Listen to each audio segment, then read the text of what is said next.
గ్రామ పంచాయతీ ఎన్నికలకు సమయం ఆసన్నమైంది.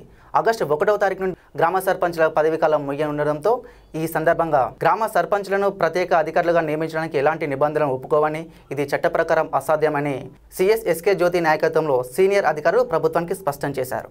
గ్రామాలను గొప్పగా తీర్చిదిద్దాలని ముఖ్యమంత్రి పిలుపునిచ్చారు. ఈ సందర్భంగా గ్రామ పంచాయతీల అభివృద్ధి కోసం ప్రత్యేక బడ్జెట్ కేటాయించనున్నారు. అధికారులకే స్పెషల్ ఆఫీసర్ బాధ్యతలు సర్పంచ్లకు ఇవ్వడం చట్ట ప్రకారం అసాధ్యం.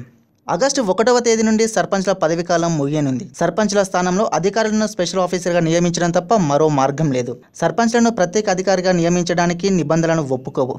చట్ట ప్రకారం ఇది అసాధ్యం కూడా. న్యాయస్థానాలు కూడా అంగీకరించవు అని సిఎస్ఎస్కే జోషి నాయకత్వంలో సీనియర్ అధికారుల బృందం ప్రభుత్వానికి స్పష్టం చేసింది.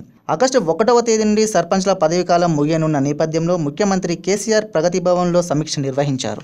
రాష్ట్రంలో కొత్తగా 4383 గ్రామ పంచాయతీలు ఏర్పడ్డాయని, ఆగస్టు 2 నుండి కొత్త చట్టం అమలులోకి వస్తుందని, కొత్త పంచాయతీలకు పాత సర్పంచ్లను స్పెషల్ ఆఫీసర్గా నియమించడానికి చట్టం ఒప్పుకోదని సీనియర్ అధికారుల బృందం స్పష్టం చేసింది. కొత్త పంచాయతీలు మనుగడలోకి వస్తున్న నేపథ్యంలో గ్రామాలను గొప్పగా తీర్చిదిద్దాలని ముఖ్యమంత్రి పిలుపునిచ్చారు.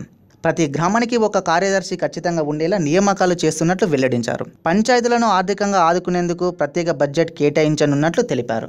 నిధులు సమకూర్చడానికి అవసరమైన మార్గాలను అన్వేషించాలని ఆదేశించారు.